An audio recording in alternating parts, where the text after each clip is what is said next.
चलो भाई, अस्सलाम वालेकुम तमाम साथियों को, तमाम दोस्तों अहबाब को।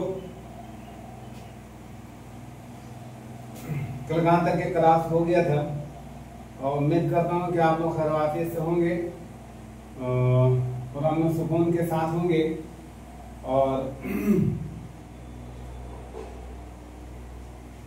ठीक ठाक से तैयारी भी चल रही होगी। और उम्मीद कर रहा हूँ कि वो तमाम साथी जो बिहार से खुसूसन ताल्लुक़ रखते हैं वो तो अभी एकदम मुकम्मल तरीके से जद्दोजहद में होंगे। कई सारे नोटिफिकेशन आउट हुए हैं तो उसमें ऑलरेडी आप लोगों ने फॉर्म अप्लाई किया होगा और आपको अभी बहुत ज़्यादा मेहनत और संघर्ष करने की ज़रूरत पड़ी होगी। चलिए, अच्छी बात है, कीजिए, लगन के साथ कीजिए, हौसला के साथ कीजिए, अल्लाह तबारक व तआला से उम्मीद बना करके कीजिए। सारा काम का हल और सारा मुश्किलात को हल करने वाला एक अल्लाह की ज़ात है। वहीं से उम्मीद बनाई जा सकती है और वहीं से हमारी एक मेहनत क्या है, एक तरह से जैसे हम कहते हैं कि हमारी नमाज क्या है, एक जिम्मेदारी है जो अल्लाह तबारक व तआला की खुशनुदी के लिए, वरना हमारी नमाज की क्या हकीकत है मेरे दोस्त। इसी तरह हमारी मेहनत का क्या सिला मुझे मिलेगा और हमारी मेहनत का क्या बदला मिलेगा, ये अल्लाह तबारक व तआला ही की ज़ात ऐसी है जो अल्लाह तबारक व तआला हमें सरफराज करते हैं। हमें कौन सी जगह देखिए, सिर्फ हमारा काम क्या है, मेहनत करना, जद्दोजहद करना, और अल्लाह तबारक व तआला का काम है और उस मेहनत के मुताबिक हमें वो मकाम दे देना जिसके लिए हम मेहनत कर रहे हैं। तो आप मेहनत से बात बनाएं, मेहनत से अपने आप को रोके रहें, जद्दोजहद करें और इंशाअल्लाह कामयाबी अल्लाह तबारक व तआला की तरफ से अगर होगी तो डेफिनेटली आपको मिलेगी ही मिलेगी। और उन तमाम साथियों को, उन तमाम दोस्तों को मैं बताना चाहूँगा जो मदरसे के कैंडिडेट हैं या फिर वैसी जगह से बिलोंग करते हैं और जिनका कई सारे चैप्टर ऐसे हैं जो काफ़ी वीक हैं, जो बहुत ज़्यादा उनके अंदर वीकनेस है, तो आप घबराएं नहीं, जर्रा बराबर भी आप नहीं घबराएं। आप मेहनत कीजिए। अल्लाह तबारक व तआला इन्नमल आमालु बिन्नियात, अल्लाह तबारक व तआला हमारे नियतों को देखता है, हमारी इरादे को देखता है। आप कम मेहनत करके भी इंशाअल्लाह कामयाब हो सकते हैं और एक ज़हीन व फतीन लड़का भी करने के बाद वो मकाम हासिल नहीं कर पाता है। तो आप मेहनत से दिल ना चुराएं, आप जिसमें कमज़ोर हैं उसमें ज़्यादा से ज़्यादा लगे रहें, मेहनत करें, जद्दोजहद करें, अल्लाह तबारक व तआला से दुआ करें कि अल्लाह तबारक व तआला आपके रास्ते के हर रुकावटों को, हर बैरियर को दूर करते चला जाए। और यकीन मानिए अल्लाह तबारक व तआला आपके सोच से कहीं ज्यादा आपको दे देगा। आप उसका गुमान भी नहीं करते होंगे, अल्लाह तबारक व तआला उससे ज्यादा कहीं दे देगा आपको। तो आप मेहनत से दिल ना चुराइए, कहने का मेरा यही मतलब है। बात यही है कि सिर्फ आप मेहनत को जारी रखिए, जारी रखिए और अल्लाह तबारक व तआला से उम्मीद बनाए रखिए, इंशाअल्लाह कामयाबी मिल जाएगी। एक चीज जो तमहीदी कलमात थे, जो मैंने आपके सामने गुफ्तगू की, जो बातें रखी है, वो बच्चों को सिर्फ और सिर्फ देखिए, जब तक कि अपने अंदर एक एक्साइटेडमेंट नहीं लेकर के आएंगे, yes I can do that, मैं भी कर सकता हूँ, क्यों नहीं, डेफिनेटली। अरे यार, उन्हीं सारे लोगों में से अगर आप अपने सोसाइटी के अंदर, आप अपने इस दुनिया के अंदर अगर आप नजर उठा करके देखें तो यार वो भी इंसान थे, वो लोग भी जिन्होंने अच्छे अच्छे मकाम हासिल किए, वो लोग भी हमारे तरह इंसान थे। डेफिनेटली क्यों नहीं करेंगे, डेफिनेटली हम लोग कर जाएंगे।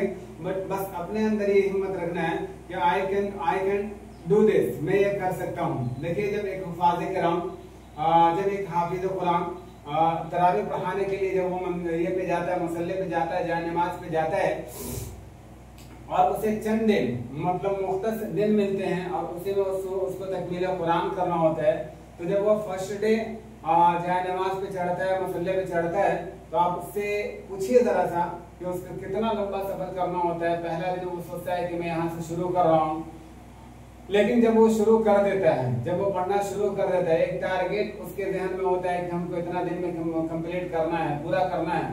तो देखिए, पढ़ना है 30 पारा, लेकिन जब वो अपने दिमाग के अंदर वो सारी चीजें सेटअप कर लेता है ना, तो फिर उसके रास्ते में जितने भी आने वाली रुकावटें होती है ना, वो आसानियों में बदल जाती है।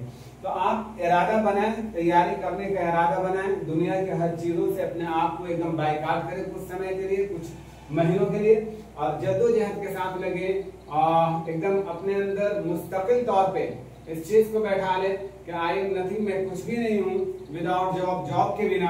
अब मैं जॉब को इतना ज्यादा क्यों तरजीह दे रहा हूँ, क्यों इतना ज्यादा मैं आप लोगों को प्रेफरेंस दे रहा हूँ कि आप जॉब की तरफ जाइए।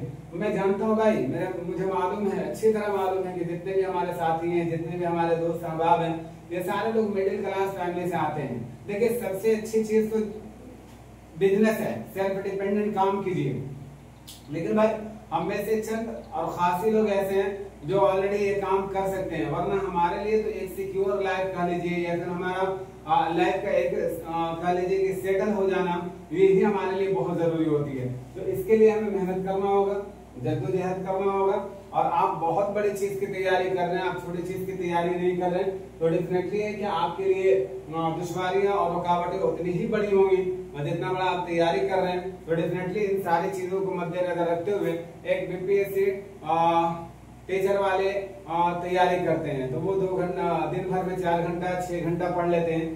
तो उनके तुलना में, उनके लेवल में आप मेहनत ना कीजिए, उनके लेवल में आप मेहनत कीजिए। भैया आपको टीचर नहीं बनना है, आपको उनसे ऊपर वाला लेवल पे जाना है। तो उनके ऊपर वाले लेवल पे जाने के लिए अगर वो 6 घंटा पढ़ रहा, तो आपको डेफिनेटली डबल करना पड़ेगा। आप 12 घंटा पढ़िए, आप 16 घंटा पढ़िए, तब जाकर के आप उनके लेवल में आएंगे। ये चीज है। और दूसरी चीज मैं आप लोगों से मैं कई बार बता चुका हूँ और फिर मैं आपको एक बार बता दूं, और आज एक नया नोटिफिकेशन आप लोगों के लिए लेकर आया हूँ, जरा सोच रहा हूँ कि शेयर कर दूं। जैसा कि आपको मालूम है कि स्टेट क्या कहते हैं, बिहार स्टेट का मैट्रिक और ये इंटर का एग्जाम होने वाला है। 2-3 महीना का वक्फा रह गया है। आप में से कई साथियों को मैंने बताया है और मैं बता देना चाहूंगा, ऑफलाइन में भी मैंने बताया है और ऑनलाइन में भी मैं बताना चाहूंगा कि आप में से कई साथी ऐसे होंगे जो इसकी तैयारी कर रहे होंगे, लेकिन आपके घर में छोटे छोटे बहन भाई होंगे, आपके घर में और भी कलीग्स होंगे, तो उनकी तैयारी के लिए अगर आप इरादा बनाएं, अगर आप ये चाहते हैं कि मैं मुकम्मल तरीके से इंटर लेवल का या फिर मैट्रिक का लेवल का मैं ऑलरेडी क्लास लेकर के आऊं, ताकि बच्चों को दुश्वारी ना हो, बच्चों को परेशानी ना हो और बच्चे इंटर में भी और मैट्रिक में भी अच्छा रिजल्ट आपको दे, तो डेफिनेटली आप बताइएगा। उसके लिए मैं क्लास में फॉर्म करना चाह रहा हूँ। अगर इरादा हो तो आप जरूर बताइएगा, कमेंट कर दीजिएगा और इशारतन और बताइएगा मेरा यह कदम कैसा है। इस प्लेटफॉर्म पे चलना मैं चाह रहा हूँ, तो आप जरूर मुझे ये दे दीजिएगा और रहनुमाई कर दीजिएगा कि जो मेरा थॉट है, जो मेरा सोच है, जो मैं अंदर से सोच रहा हूँ, सिर्फ कॉम्पिटिटिव एग्जाम वाले बच्चों को नहीं। देखिए जिनका बेस स्ट्रॉन्ग होता है, जैसे आप ये कह लीजिए कि अगर किसी बच्चे को आप हाफिज बनाना चाहते हैं, उसका बेस स्ट्रॉन्ग है, मतलब उसका नादरा बहुत अच्छा है, सारी चीजें बहुत अच्छा है, उसी माहौल में वो नशोनुमा पाया है, तो डेफिनेटली उसको उतनी दुश्वारी नहीं होगी। लेकिन एक बच्चा इंटर करके मैट्रिक करके वो हाफिज डिपार्टमेंट में जाता है, मैं ये नहीं कहता कि वो नहीं बनेगा यार, करने के लिए कुछ भी किया जा सकता है ना, हर कुछ किया जा सकता है, मुमकिन है, जब दुनिया में है तो कर सकता है, लेकिन बनिस्बत उसके इसको थोड़ी सी कठिनाइयां झेलनी पड़ेगी। तो वही चीजें होती है। कॉम्पिटिटिव एग्जाम में आप लोग आ गए हैं, कॉम्पिटिटिव एग्जाम की आप तैयारी कर रहे हैं, तो क्या ऐसा क्यों ना किया जाए, उनके बच्चों का बेस को ही स्ट्रॉन्ग कर दिया जाए, ताकि उनको यहाँ पहुंचने में दुश्वारी ना हो, मतलब वो आसानी से कॉम्पिटिटिव एग्जाम की तैयारी कर ले और उनका रिजल्ट हो जाए। तो अगर आपको ये पहल अगर अच्छा लग रहा है मेरी तरफ से, तो आप लोग मुझे जरूर कमेंट करके बताइएगा। इंटर वालों के लिए और मैट्रिक वालों के लिए मैं सोच रहा हूँ कि उनके लिए ये क्या कहते हैं, बिहार स्टेट का जो ये आता है ना, मैट्रिक का जो एग्जाम होता है और ये इंटर का जो एग्जाम होता है, उनके लिए पूरा मुकम्मल तरीके से क्लास लेकर के आऊँ। जो भी सब्जेक्ट होते हैं सारे सब्जेक्ट का क्लास लेकर के आऊँ, उसमें उर्दू भी इंक्लूड होंगे और जितने भी सब्जेक्ट होंगे सारे सब्जेक्ट ऑलरेडी इसके अंदर इंक्लूड होंगे। आप जरा मुझे एक बात जरूर कमेंट करके राय दीजिएगा कि ये थॉट जो मैं आप लोगों तक शेयर कर रहा हूँ ये कैसा है, ये जरूर मुझे बताइएगा। चलिए हम लोग आते हैं, कल हम लोगों ने मुकम्मल तरीके से क्लास को देखा था वली दकनी साहब के बारे में, वली औरंगाबादी साहब के बारे में। मैं एक क्वेश्चन यूं ही ऐसे रख दे रहा हूँ आप लोगों को, ताकि मैं आप लोगों को देख लूं कि कितना एक्टिव है आप लोग। आप लोग ये बता दीजिए जल्दी से कि वली दकनी साहब की पैदाइश और वफात कब और कहाँ हुई थी, और इनका इंतकाल कब और कहाँ हुई थी, आप जल्दी से कमेंट करके मुझे बताइएगा।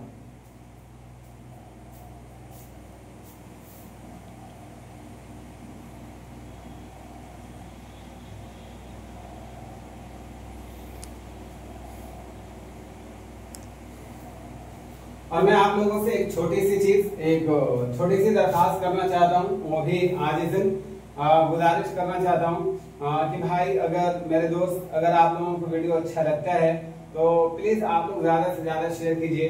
बहुत दुश्वारियों के साथ, बहुत सारी चीजों को झेलने के बाद हम आप लोगों के लिए क्लास फॉर्म करते हैं, और क्लास फॉर्म करने के बाद आप लोगों के लिए क्लास लेकर के आते हैं। तो प्लीज अगर आपकी नजरों से गुजरती है क्लास, घर से आपके लायक नहीं, या फिर आप इस लेवल की तैयारी नहीं कर रहे हैं, इस डिपार्टमेंट से आप नहीं बिलोंग करते हैं, तो प्लीज आप अपने जानकार में जो लोग तैयारी कर रहे हैं, जो लोग मतलब इस तरह के क्लास के ख्वाहिशमंद हैं, प्लीज उन तक ये वीडियो जरूर शेयर कर दिया कीजिए, ताकि वो लोग भी देख लें। अब आप लोग सोचते होंगे कि सर आपका वीडियो देखने की वजह से आपका वॉचिंग टाइम जाएगा, या फिर आपका सब्सक्राइबर बढ़ेगा। बाबू ये छोटी सी मतलब फायदा है, आप इस फायदे को बहुत बड़ा फायदा मत समझिए। आप YouTube के दुनिया में आकर के और YouTube पर सफल हो जाना, कामयाब हो जाना, ये बहुत बड़ी आज के दौर में चैलेंजेबल चीजें हैं। तो मैं ये छोटी सी चीजें जो ऑलरेडी मेरे पॉइंट ऑफ व्यू से देखा जाए, या कह दिया जाए टुवर्ड्स मी अगर देखा जाए, तो ये बहुत छोटी सी चीजें हैं, वरना ज्यादा फायदा आपको है। अगर आप करते हैं तो डेफिनेटली अगर आप कामयाब होते हैं तो आपकी 110% गारंटी है कि आप कामयाब हो जाओगे, सफल हो जाओगे। लेकिन मेरी गारंटी इस चीज का कोई नहीं ले सकता है कि मैं आज कर रहा हूँ तो डेफिनेटली मैं इस पे कामयाब हो ही जाऊंगा। तो ये सारी चीजें तो आप लोगों की अगर नजरों से गुजरे, मैं रोजाना आप लोगों को बताया कि मैं शॉर्ट वीडियो भी एक डालता हूं, ताकि आपको जांचूं परखूं कि आपकी तैयारी कैसी चल रही है। एज यूजुअल आज भी मैं एक छोटा सा एक सवाल का एक शॉर्ट वीडियो मैंने अपलोड किया है। अगर आप लोगों को अच्छा लगे तो जाकर के देखिएगा और आंसर कमेंट बॉक्स में कीजिएगा जरूर, ताकि आपको भी समझ में आए कि आपकी तैयारी किस लेवल की चल रही है। ठीक है, हम लोगों ने कल की क्लास में वली औरंगाबादी साहब के बारे में क्लास कंप्लीट किया था। आज हम लोग पढ़ने वाले हैं खुदाए सुखन मीर तकी मीर साहब, बहुत बड़ी शख्सियत। अगर इनकी शख्सियत की बात करें और अगर एग्जाम के पॉइंट ऑफ व्यू से बात करें तो भैया कोई भी ऐसा एग्जाम नहीं है, हाँ वो स्टेट लेवल का हो या फिर इसी तरह कह दीजिए सेंट्रल लेवल का हो, उर्दू के एग्जाम देने जाए, उर्दू अदब से मुताल्लिक सवाल पूछे जाए और आपसे मीर तकी मीर से 2-4 क्वेश्चन ना पूछा जाए, ये कभी मुमकिन हो ही नहीं सकता है। मतलब कहते हैं ना कि दाल बिना नमक का बना लिया जाए, ये मुमकिन ही नहीं है। सेम कंडीशन यही है कि कोई भी उर्दू का एग्जाम देने आप जाएं, उर्दू अदब से मुताल्लिक आप एग्जाम देने जाएं और मीर तकी मीर से आपको जगह ना दी जाए, ऐसा मुमकिन ही नहीं है। तो इनका हर पॉइंट आपके लिए बहुत इंपॉर्टेंट है, हर पॉइंट पे जरा सा आपको ध्यान देने की जरूरत है। आप पेन कॉपी साथ में लेकर के बैठिए और कंटेंट जो भी मैं बताऊंगा हो सकता है मे भी आपको समझने में दुश्वारी है, लिखावट में आपको थोड़ी सी प्रॉब्लम है, लेकिन आप चिंता ना करेंगे, हर बात को ऑलरेडी मैं जबान से अदा करके आपको बताता हूँ। आपको कोई भी चीज अगर नहीं समझ में आए उसको फौरन नोट डाउन कीजिएगा, जो भी मेरी जबान से निकलेगी। एडिशनल बहुत सारी बातें हैं जो ऑलरेडी मैं आपके सामने में रखना चाहूंगा, इन्हीं के मुताल्लिक होगा, मतलब मेरे तक मेरे साथ से ही मुताल्लिक होगा, ये भी ध्यान में रखिएगा। आज का क्लास एनी हाउ जब हम लोग लास्ट में चलेंगे तो गजल से मुताल्लिक और वली दकनी से मुताल्लिक 10-12 क्वेश्चन पे आज हम लोग ये करेंगे, पकड़ा बनाएंगे, उनके सवाल के जवाब करेंगे, आप आंसर करने का कोशिश कीजिएगा। पहले इस क्लास को हम लोग जल्दी से देख लेते हैं, इस क्लास में क्या क्या बात कही गई है उसको जरा हम लोग देख लेते हैं। उर्दू गजल से मुताल्लिक चंद अहम नुकात, उर्दू गजल से मुताल्लिक चंद अहम नुकात, और उसमें हम लेकर के हैं आज खुदाए सुखन मीर तकी मीर। अब ये खुदाए सुखन किसने टाइटल दिया था, ये किसने कहा था, इनको ऑलरेडी हम लोग डिटेल में पढ़ेंगे, जब अखबार वगैरह पढ़ेंगे तो वहां पे पढ़ेंगे। यूनिट नंबर 3 में हम लोग चल रहे हैं, यूनिट नंबर 3 गजल के असनाफों में अगर कह दिया जाए तो गजल को हम लोग पढ़ रहे हैं, सिंपल गजल पढ़ रहे हैं। अगर हम लोग बात कर लें मीर तकी मीर साहब के बारे में। तो मीर तकी मीर साहब ऐसे ये एक ऐसी शख्सियत है जो तारीफ की खान या फिर कह लीजिए तारीफ की मोहताज नहीं है।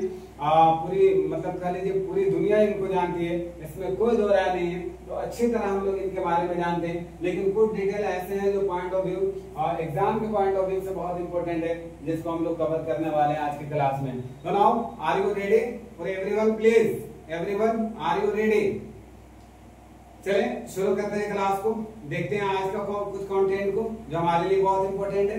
चलिए देखते हैं, आ जाइए। Just see on the board, board पर देखिए और हर चीज को जरा सा डिटेल में समझने की कोशिश कीजिए। अगर इनके हम नाम की बात कर ले, सबसे पहले यहीं से शुरू करते हैं। अगर इनका नाम अगर हम लोग देख ले तो इनका नाम मोहम्मद तकी था, ये मोहम्मद तकी है इनका नाम, और ये तखल्लुस करते थे मीर। अच्छा देखिए ऊपर में मीर तकी मीर है, लेकिन याद रखिएगा नाम मोहम्मद तकी, मीर मत कर दीजिएगा। मोहम्मद तकी इनका नाम था और ये तखल्लुस करते थे। तखल्लुस किसे कहते हैं मैं कई बार आप लोगों को क्लास के अंदर बता दिया हूँ, अब बताने की मुझे जरूरत नहीं है। अगर आपसे हो सके तो कमेंट करके मुझे आंसर कर दीजिएगा। मोहम्मद तकी इनका नाम था। तखल्लुस की अगर हम लोग बात कर ले तो मीर ये तखल्लुस क्या करते थे। इनके पैदाइश की अगर हम लोग बात कर ले तो 1722 में पैदा होते हैं। चलिए आप जल्दी से एक बात बताइए, जल्दी से हम लोगों ने बात किया है, आप जल्दी से बता दो 1720 और 22 के बीच में किस गजल वो शायर का इंतकाल होता है। लगता है कि हम लोग एक दो दिन पहले की क्लास में डिस्कस किए हैं। 1666 1720, 1666 1720। हाँ जल्दी से नाम बता दीजिए, उन्हीं से रिलेट करके इनको याद रखिएगा।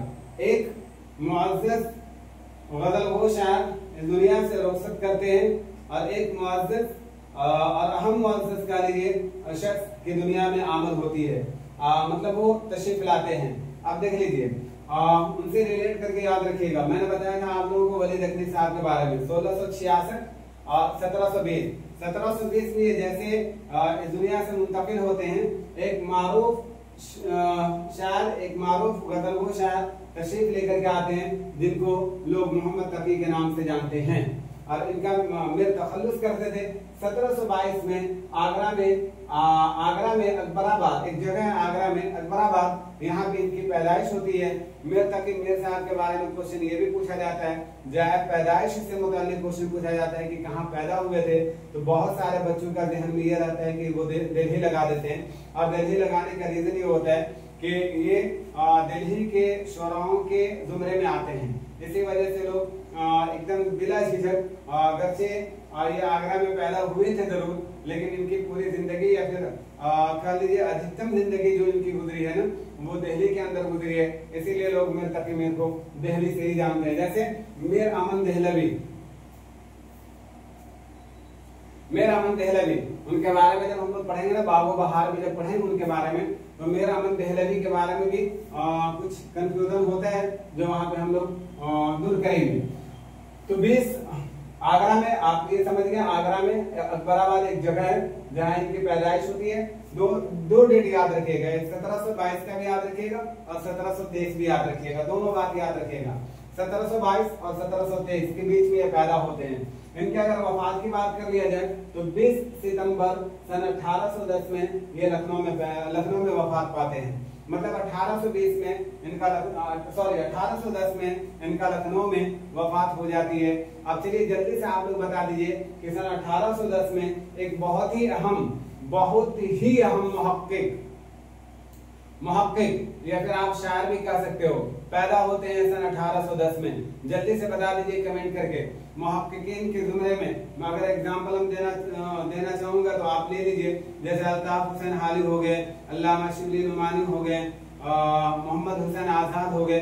इन सारे लोगों को देखा जाए तो इनमें इसी तरह से ये सुलेमान नदवी हो गए। इनमें से कौन ऐसे शख्स हैं जिनकी पैदाइश सन 1810 में होता है? That is the very very important question आपके लिए। हमारा क्लास का मकसद दोस्त यही नहीं होता है कि सिर्फ जो मैंने कंटेंट लिख दिया है, इसी पे बात कर लूं।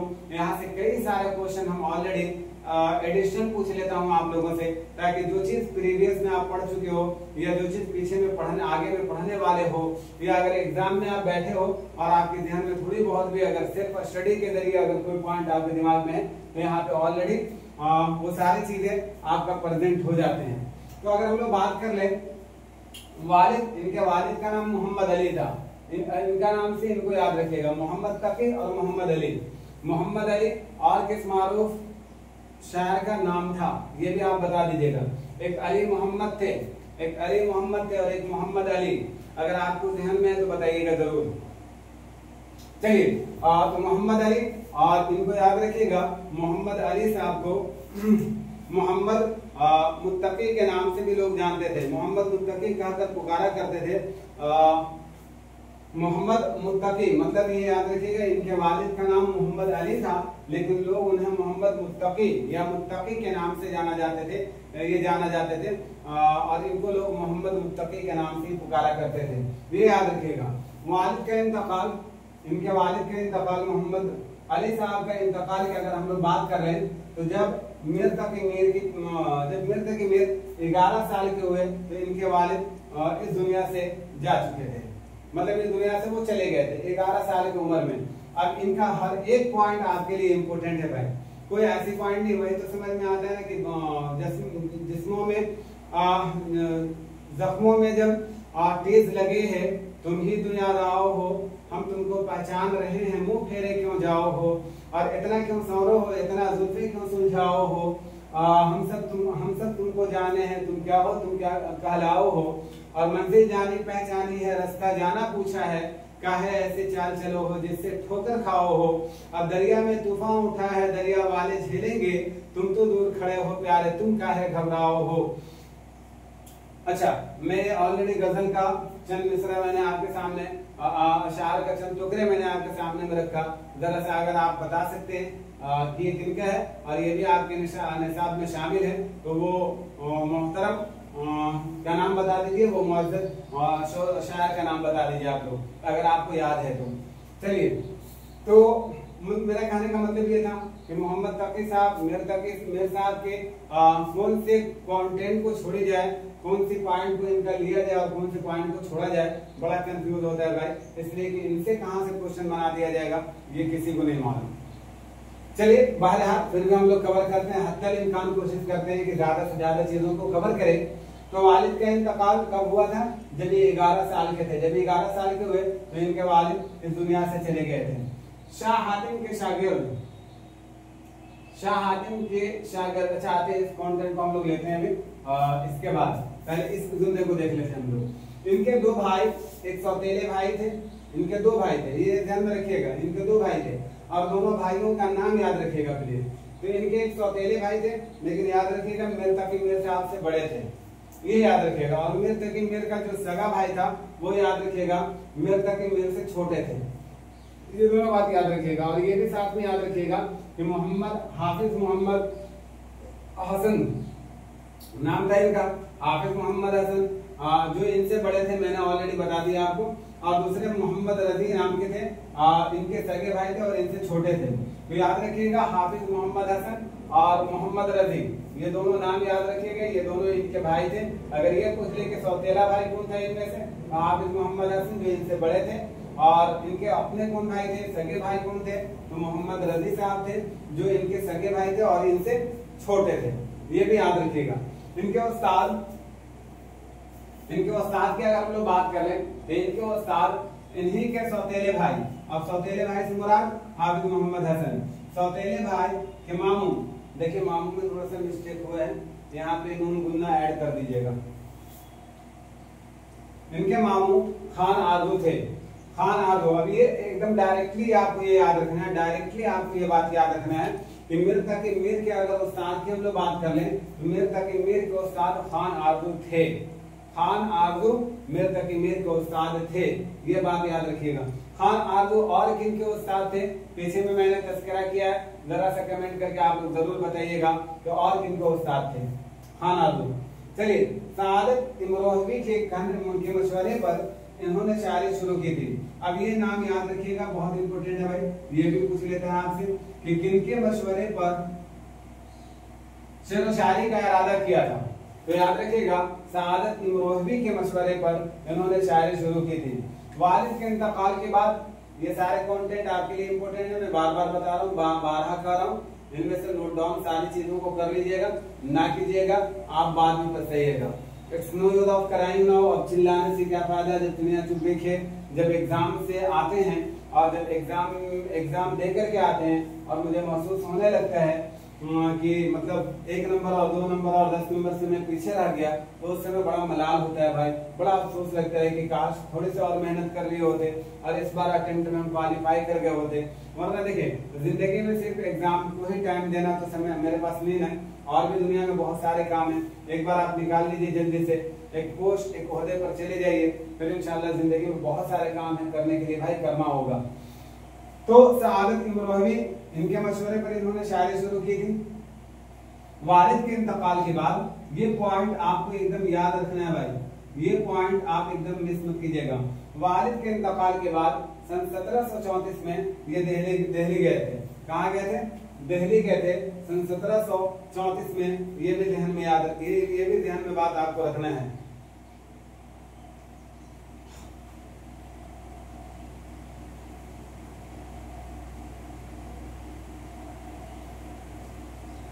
अच्छा, एक पॉइंट और याद रखिएगा कि मेरे साहब के शादी के बाद क्या कर लीजिए डायरेक्ट, अब ये कर लीजिए कि मेरे साहब के 2 लड़के भी थे, और 2 लड़के, ये याद रखिएगा दोनों लड़कों के बारे में कि एक का नाम फैज अली फैजू था और दूसरे का नाम हसन अस्करी। ये दोनों नाम भी याद रखिएगा, फैज अली फैजू, मतलब इनके 2 लड़के थे। मेरे साहब के 2 लड़के थे। पहला अगर बात कर ले तो फैज अली फैजू, और दूसरा याद रखिएगा मोहम्मद हसन अस्करी। अच्छा, एक क्वेश्चन मैं आप लोगों से कर रहा हूँ, बाद का है, इनके बाद उनको हम पढ़ने वाले हैं, लेकिन मैं यहीं पे क्वेश्चन कर ले रहा हूँ ताकि आप लोग बता दो।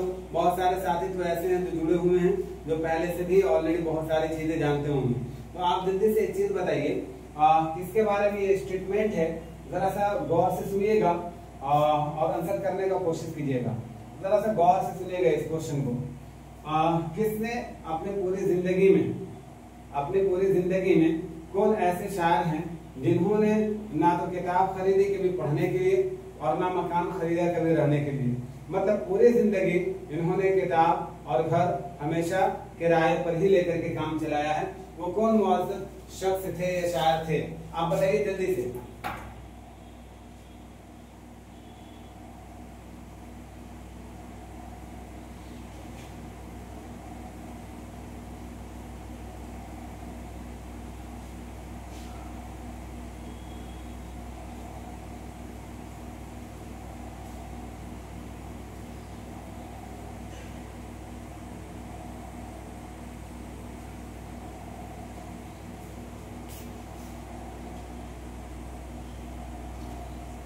उम्मीद करता हूं कि आप लोग दे दिए होंगे आंसर, आप लोग बता दिए होंगे, और अगर नहीं बताए होंगे तो एकदम जरूर सोच करके बताइएगा आप लोग।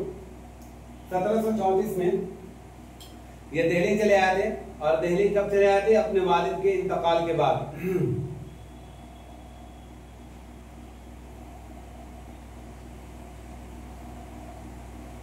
अच्छा, एक पॉइंट और इनके बारे में याद रखिएगा, मीर साहब के घर पर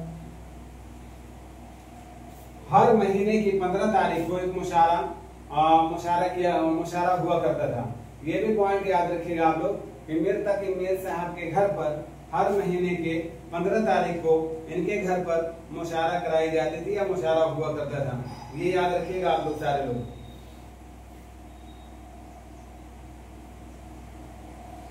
अगर हम लोग बात कर ले, जब ये सन 1734 में दिल्ली गए थे तो वहां पे मोहम्मद बासित के चचा, ये स्टेटमेंट क्या है, ये कंटेंट एकदम लिख लीजिएगा।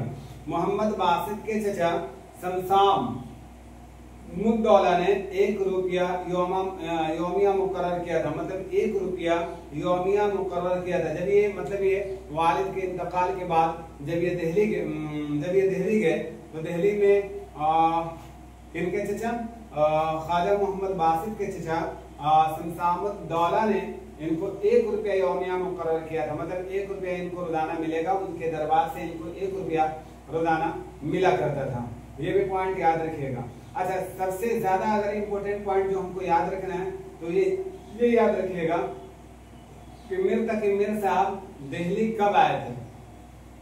ये ज्यादा इंपॉर्टेंट है, दिल्ली कब आए थे ये ऑलरेडी आपको बताना होगा, ये क्वेश्चन पूछा जाता है।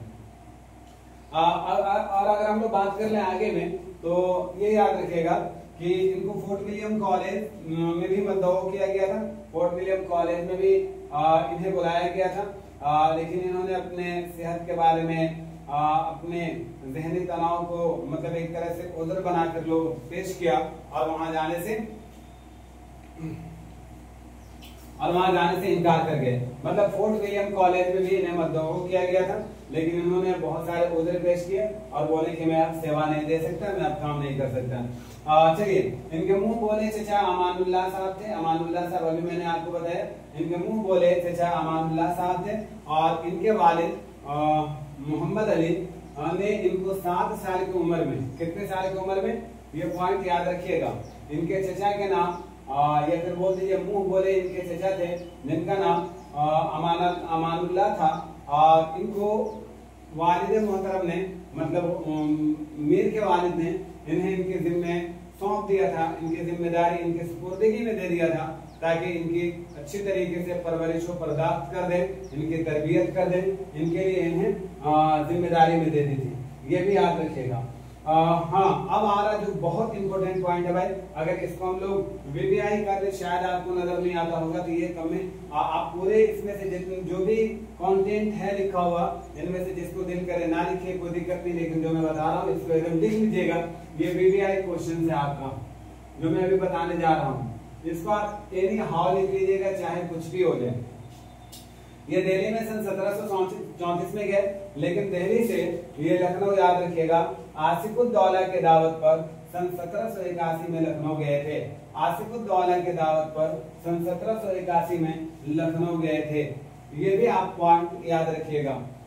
एक पॉइंट आप लोग जल्दी से बता दीजिए कि सौदा लखनऊ का सफर कब किए थे, मतलब लखनऊ कब गए थे, ये आप कमेंट करके मुझे जल्दी से बताइएगा।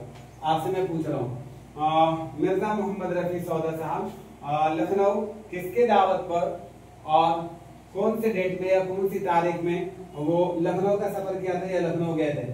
आसिफुद्दौला के दावत पर मीर तकी मीर सन 1781 में लखनऊ गए थे। तो यहाँ से 2 पॉइंट हमारा कवर हो रहा है। एक तो ये हो रहा कि ये दिल्ली कब आए थे, 1734 में। जब ये दिल्ली आए 1734 में तो इनको यहाँ 1 रुपया यौमिया मुकर्रर किया गया था। किनके द्वारा किया गया था, शमसामुद्दौला के जरिए किया गया था। किनके चचा थे वो, तो हमने अभी आपको बताया ख्वाजा बासित के वो चचा थे। और ये दिल्ली से लखनऊ कब पहुंच कर गए थे, तो सन 1781 में किसकी दावत पर गए थे, तो आसिफुद्दौला के दावत पर गए थे और उन्हीं के दरबार से मुंसलिक हो गए थे। यहाँ तक के बात क्लियर हुआ। मतलब ये सारी चीजें आपका क्रिस्टलाइन क्लियर है। तो आगे बोलिए, हम आगे चलते हैं। चलिए आगे देखते हैं हम लोग। शाह हातिम के शागिर्द बका से इनको अदबी चश्मत थी। ये भी पॉइंट याद रखिएगा। मतलब अदबी चश्मत होने का मतलब होता है कि मतलब इनको शेर व शायरी में एक तरह से कह लीजिए कि इन दोनों का मुहासबा होता था। ये मतलब कह सकते हैं कि हम आश्रित थे एक तरह से, और इन दोनों में हमेशा मतलब कहते हैं ना कि हम मुकाबिल होना, या फिर ये कह सकते हैं कि मतलब अपनी सलाहियत को निखारने के लिए, जैसे हम लोग करते हैं, हम लोग पढ़ाई करते हैं, जैसे आप लोग कॉम्पिटिटिव एग्जाम की तैयारी कर रहे हो, आप कोई यूजीसी नेट की तैयारी कर रहा, अब आपके पास अगर ग्रुप में 10 लोग हैं और वहां पे आप मिल करके तैयारी कर रहे हो, तो आप देखिएगा सिंगल तैयारी करने का और इसका फायदा दोनों में फर्क होता है। तो इन दोनों उस समय के क्या थे, जाने माने लोग थे। इन दोनों में अदबी चश्मत रहा करते थे। बका ने एक मसनवी के अंदर, इन्होंने बका ने अपनी एक मसनवी के अंदर मीर तकी मीर साहब को चोर कहा है। अब देख लीजिए, हम असर थे, हम मुकाबिल थे, तभी तो ऐसा कहने का मतलब इनके अंदर इनको राइट थी, तभी तो ऐसा कह रहे थे। वरना कोई कैसे खा सकता है इतनी बड़ी शख्सियत को। तो मतलब इन दोनों के जमाने में एक कह सकते हैं कि ये दोनों एक तरह से हम पल्ले थे। तो बका ने एक मसनवी के अंदर अपने एक मसनवी में इन्होंने मीर तकी मीर साहब को चोर कहा है। ये भी बात याद रखिएगा, बहुत इंपॉर्टेंट चीज है जो ऑलरेडी मैं डिस्कस कर रहा हूँ। इनमें से कोई चीजें ऐसी नहीं जिनको आप छोड़ करके आगे बढ़ सकते हैं। और ये याद रखिएगा बका जो थे ये शाह हातिम साहब के शागिर्द थे, शाह हातिम के शागिर्द थे मोहम्मद बका। ये भी पॉइंट याद रखिएगा आप लोग। इनकी एक मसनवी है, जिनकी मीर तकी मीर साहब की एक मसनवी है जिसका नाम है अज़्ज़रनामा। क्या नाम है? अज़्ज़रनामा। मीर की एक तरह से कह लीजिए हिजरिया मसनवी है। और मसनवी ये अज़्ज़रनामा में हातिम के शागिर्द बका से मीर के अदबी चश्मक रहे और दोनों एक दूसरे के लिए हिजवी के ही हैं। मीर की हिजविया मसनवी अज़्ज़रनामा इसी जमाने की तख्लीक है, मतलब उसी जमाने की तख्लीक है। उसी जमाने में इन्होंने लिखा था मसनवी अज़्ज़रनामा को। हाँ, ये पॉइंट मैं बता रहा था जो ऑलरेडी ज़हन में नहीं था। अज़्ज़रनामा याद रखिएगा। अज़्ज़रनामा के जवाब में शाह हातिम के शागिर्द मोहम्मद अमान निसार ने इसका जवाब दिया है। किसका? इस किताब का जवाब दिया है। अज़्ज़रनामा मीर तकी मीर साहब का मसनवी था। और ये कैसा मसनवी है ये भी पॉइंट याद रखिएगा, कैसा मसनवी है। तो मैंने अभी आपको बताया हिजविया मसनवी है। किस तरह का? आज का हमारा लेक्चर कितना है बता दो जल्दी से कमेंट करके। आज हमारा आज का लेक्चर कितना है? लेक्चर नंबर आई थिंक लगता है मेरे हिसाब से 4 होना चाहिए, 4 या 5। अच्छा देख लूंगा एक बार। इसलिए मैं पूछ रहा हूँ कि वहां पे वीडियो अपलोड करने में ना वो सारी चीजें डिटेल में देना होता है, ताकि प्लेलिस्ट में भी तो इसको सेटअप करना होता है ना, तो बच्चे लोगों को दुश्वारी ना हो, साथियों को दुश्वारी ना हो, इसलिए ऑलरेडी लेक्चर के साथ उसका नंबर देना पड़ता है। अच्छा, अगर हम बात कर लें कि मीर तकी मीर साहब पे अगर सबसे ज्यादा काम करने की बात कर लें कि सबसे ज्यादा अगर किसी ने काम किया है तो नाम याद रखिएगा भाई, शमशुर रहमान फारूकी साहब का नाम याद रखिएगा। सबसे ज्यादा अगर मुतहर्रिक फाल कह दे या सबसे ज्यादा काम करने वाले अगर कोई शख्सियत है मीर तकी मीर साहब पे तो याद रखिएगा शमशुर रहमान फारूकी। और शमशुर रहमान फारूकी की एक किताब है जो इन्होंने मीर तकी मीर साहब के ऊपर लिखा है, जो शेर शोर अंगेज करके, शेर शोर अंगेज करके 4 जिल्दों पर मुश्तमिल है। कितने जिल्दों पर मुश्तमिल है? 4 जिल्दों पर मुश्तमिल है। ये भी पॉइंट याद रखिएगा। और ये भी साथ में याद रखिएगा कि शमशुर रहमान फारूकी साहब को सरस्वती सम्मान से नवाजा गया था, मतलब इन्हें सरस्वती सम्मान अवार्ड से सरफराज किया गया था इसी किताब के ऊपर। कौन सी किताब? अभी मैंने आपको बताया, शेर शोर अंगेज। एक बात और ये याद रखना है हम लोगों को कि मीर तकी मीर साहब अपने बारे में हमेशा ये बात कहा करते थे, अपने कलाम के बारे में हमेशा ये बात कहा करते थे, शायद मैंने मेंशन कर रखा है, अगर ना समझ में आया तो आप देख लीजिए। मीर ने अपने कलाम के बारे में लिखा है, नहीं नजर आता होगा तो सुन लीजिएगा, सुनकर नोट कर लीजिएगा। मीर ने अपने कलाम के बारे में लिखा है कि मेरा कलाम कोई उस वक्त तक नहीं समझ सकता जब तक कि जामा मस्जिद के सीढ़ियों पर बोली जाने वाली जबान से वाकिफ ना हो, मतलब वाकिफियत ना रखता हो। मतलब अब ये सारे कंटेंट ऐसे हमको दिख रहे हैं ना, ये ऐसे दिख रहे हैं कि मतलब बहुत सारी चीजों से क्लियरिटी आ रही है समझ में कि मीर तकी मीर का मतलब कह लीजिए कि अधिकतम ज्यादातर वक्फा जो वक्त इनका बीता है और गुजरा है वो दिल्ली के ही इर्द गिर्द में बीता है। दिल्ली में ही ज्यादातर अपनी जिंदगी का अधिकतर हिस्से को इन्होंने स्पेंड किया है। देख लीजिए, जामा मस्जिद का नाम ले रहे हैं, अपने कलाम के बारे में लिखा है कि मेरा कलाम कोई उस वक्त तक नहीं समझ सकता जब तक कि जामा मस्जिद के सीढ़ियों पर बोली जाने वाली जबान से वो वाकिफ ना हो। यहाँ तक की बात क्लियर हुआ सारी चीजें? ये सब लोग कमेंट करके एक बार जरूर बता दीजिए, कमेंट करके एक बार जरूर आप बता दीजिए यहाँ तक की बात क्लियर हो गई आप सारे लोगों को? यस और नो?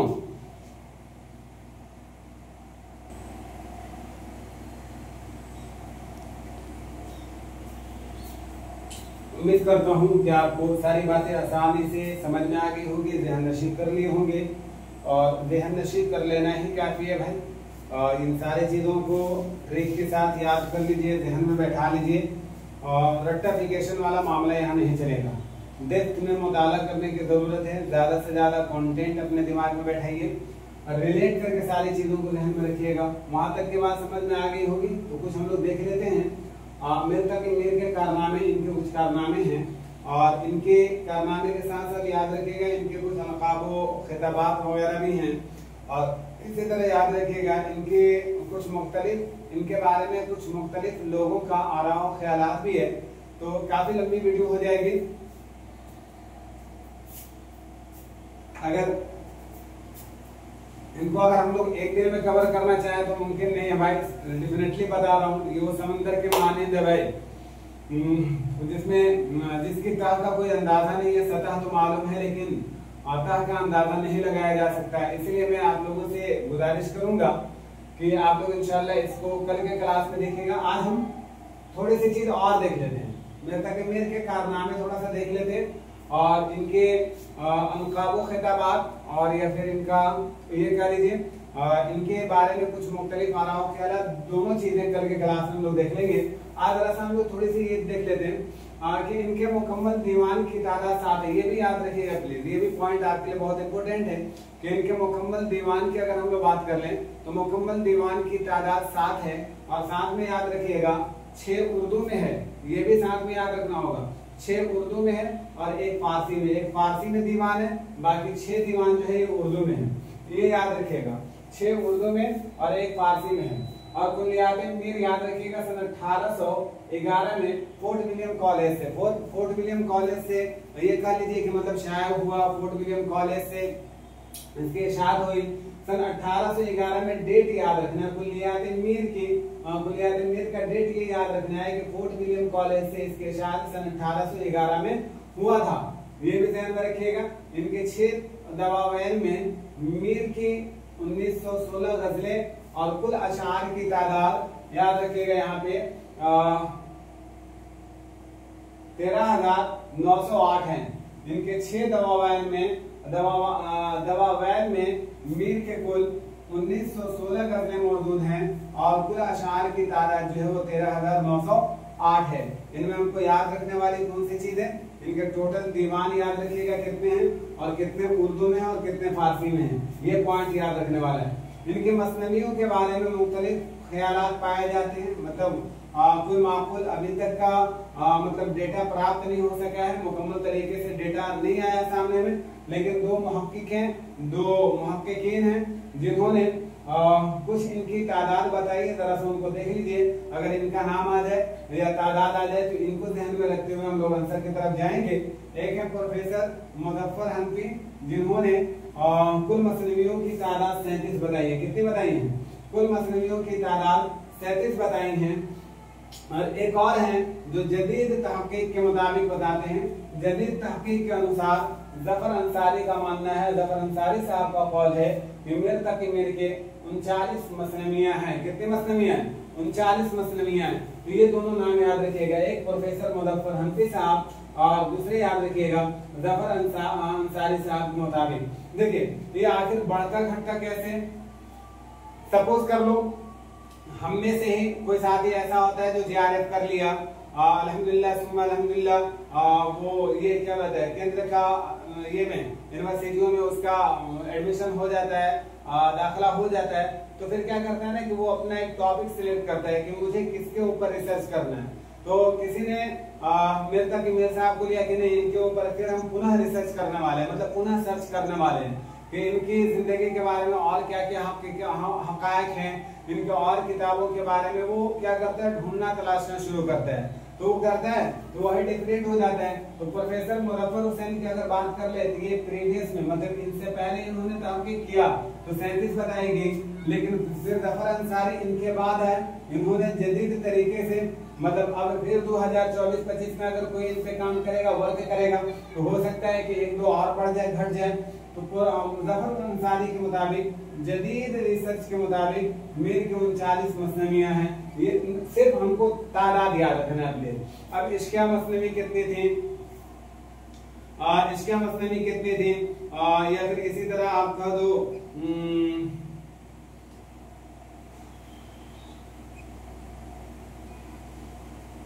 तो इस तरह की चीजें जो है ना नहीं पूछी जाती, इतना डेप्थ में नहीं पूछा जाएगा। आप तादाद याद रखिएगा और जिनके अनुसार कितनी तादाद है ये याद रखिएगा। एक बहुत इंपॉर्टेंट सवाल, बहुत इंपॉर्टेंट कंटेंट आपके सामने मैं रख रहा हूँ, इसको ध्यान से जाने मत दीजिएगा प्लीज, कभी मत जाने दीजिएगा, इसको एकदम दिमाग में रखिएगा।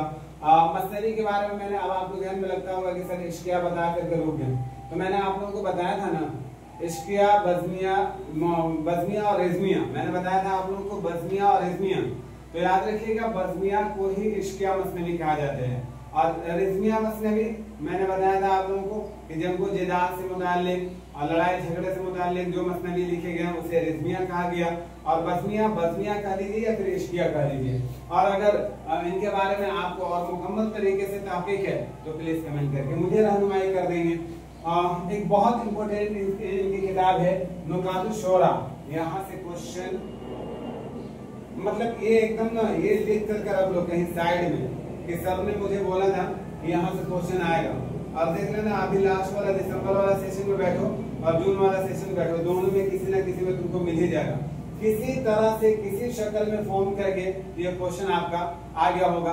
और आप में से जितने साथी जो यूट्यूब पे अभी देख रहे हैं मेरे क्लास को, मैं उनसे पूछूंगा कि जून वाला सेशन में और जनवरी वाला सेशन में आप लोग बैठे होंगे, दिसंबर वाला सेशन में और जून वाला सेशन में आप बैठे हैं 24 और 25 वाला में, हम तो नहीं बैठा, उससे पहले ही मेरा रिजल्ट हो गया था।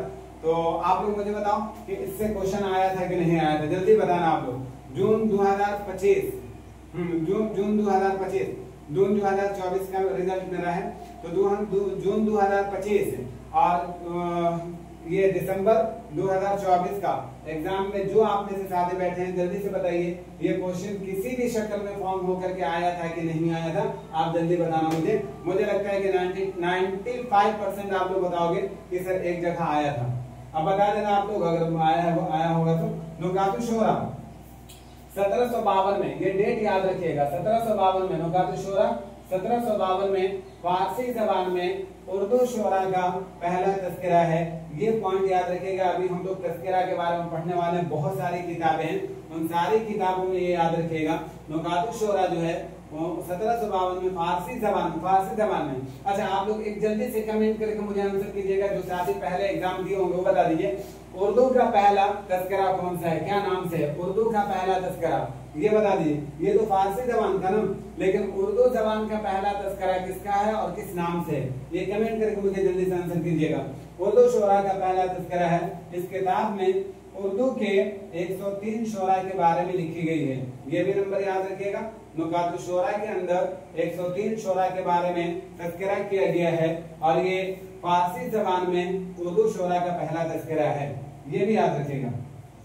अच्छा एक पॉइंट छूट गया था ना, कसीदों की तादाद, अच्छा बस इतना कॉमन ही याद रखिएगा, कसीदों की तादाद 7 बताई जाती है, 7 मतलब इन्होंने कसीदे लिखे हैं, ये भी याद रखिएगा। जिक्र मीर 1772 में फारसी में मीर के खुदनविश्त सवाने उमरी है, जिसका उर्दू तर्जमा निसार अहमद फारूकी ने किया है। अच्छा एक बात आप लोग बता दो नुकातुश शोरा के बारे में, नुकातुश शोरा के बारे में कि नुकातुश शोरा के जवाब में किसने माशूक चहल साला खुद लिखा था, माशूक चहल साला खुद लिखा था नुकातुश शोरा के जवाब में। आप मुझे कमेंट करके जरूर बताइएगा, ना तो फिर कल की क्लास में इशारा कर दीजिएगा, हम बताएंगे। नुकातुश शोरा के जवाब में माशूक चहल साला खुद किसने लिखा था, उसका नाम बता दीजिए आप लोग, ये आप लोग जल्दी बता दीजिएगा प्लीज। और जिक्र मीर 1772 फारसी में मीर के खुदनविश्त है, सवाने उमरी जिसे कहा जा सकता है, और इसका उर्दू तर्जमा निसार अहमद फारूकी ने किया, ये नाम याद रखिएगा प्लीज, ये नाम याद रखिएगा। उसके बाद एक और किताब है इनका फैज़ मीर, 5 हिकायतों पर मुश्तमिल है, लेकिन याद रखिएगा फैज़ मीर इन्होंने जो हिकायत लिखी है ये किसकी इस्लाह के लिए लिखी है, इसका आंसर आपको करना है। यहाँ तक के बात समझ में आ गई आप सारे लोगों को, ये सारे के सारे जितना मैंने अभी पॉइंट बताए ये सबका सब पॉइंट आपके लिए बहुत इंपॉर्टेंट है भाई। इसको आप ध्यान में रखिएगा, भुलाइएगा मत प्लीज। आप एकदम इसको दिमाग में बैठा लीजिएगा। यहाँ से क्वेश्चन आपको देखने को मिलेंगे ही मिलेंगे। और वीडियो कैसा लगा जरा से एक बार कमेंट करके मुझे मेरी हौसला अफजाई के लिए, मेरी कदोकाबिश के लिए, मैं इस काबिल तो हूँ नहीं कि मतलब आप लोग तहसीन का काम करें, लेकिन जो भी आपके छोटे छोटे लफ्जों में जो भी मतलब आप 27 वक्त जवाब देंगे, यही हमारे लिए एनफ होगा, काफी होगा। तो आप एक बार वीडियो को जरूर लाइक कर दीजिएगा। नए साथी अगर जुड़े हैं तो प्लीज उनसे रिक्वेस्ट है कि आप लोग एक बार चैनल को सब्सक्राइब कर दीजिएगा। एक बार नहीं, हमेशा के लिए सब्सक्राइब करके रखिए। लाइक एंड शेयर करना ना भूलें। यहाँ तक की बात क्लियर हो गई सारी चीजें। अब फिर हम अपने वादे से, आप बोलिएगा कि सर फिर आप अपने वादे से मुकर रहे हैं। अभी आपने शुरू में कहा था कि हम लास्ट में 10-12 क्वेश्चन पे ये करने वाले हैं, बात करने वाले हैं गजल से मुताल्लिक। तो ऐसा कीजिए प्लीज, काफी वीडियो लंबी हो जाएगी भाई। हमने सोचा था कि इनका कंटेंट कुछ शॉर्ट होगा, लेकिन काफी लंबा हुआ। तो मैं आप लोगों से गुजारिश करूंगा प्लीज कि आप लोग इवनिंग वाला क्लास में जुड़ जाइएगा। रात में 9:20 में वहाँ लाइव क्लास में आता हूँ। आज आपसे प्रॉमिस करता हूँ, वादा करता हूँ कि आज गजल से मुताल्लिक या कसीदे से मुताल्लिक मैं ऑलरेडी 10 से 12 क्वेश्चन वहाँ पे डिस्कस करने वाले हैं। तो प्लीज रात में लाइव क्लास में जुड़ना ना भूलें, एकदम जुड़िएगा आप लोग। आप लोगों को वहाँ पे हर वो क्वेश्चन देखने को मिलेगा जो क्वेश्चन प्रीवियस ईयर में पूछा गया है। ठीक है, कैसी वीडियो लगी आप इसके बारे में जरूर मुझे शेयर करके बताइएगा, कमेंट करके बताइएगा। और अपने साथियों को जरूर जुड़िएगा, नए साथियों को जुड़िए। और वो भी चीज जो मैंने शुरू में डिस्कस किया था वो आप लोग बता दीजिएगा। मैट्रिक वालों और इंटर वालों के लिए क्लास लाने के लिए सोच रहा हूँ, ये कैसा रहेगा आप लोग जरूर मुझे कमेंट करके बताइएगा। मिलते हैं इंशाल्लाह इवनिंग में 9:20 में। आना ना भूले, लाइव क्लास में आइए 9:20 में इंशाल्लाह। वहाँ मिलेंगे फेस टू फेस। आप वहाँ देख भी लीजिएगा कि आपके सर कैसे हैं, कौन है, क्या है। आप चेहरा देख करके डिसाइड मत कीजिएगा कि प्लीज ये क्या पढ़ा पाएंगे, उनके चक्कर में मत रहिएगा। और लाइव क्लास में जुड़िएगा, इंशाल्लाह वहाँ से भी फायदा होगा। दीजिए मुझे इजाजत, खुदा हाफिज, अस्सलाम वालेकुम।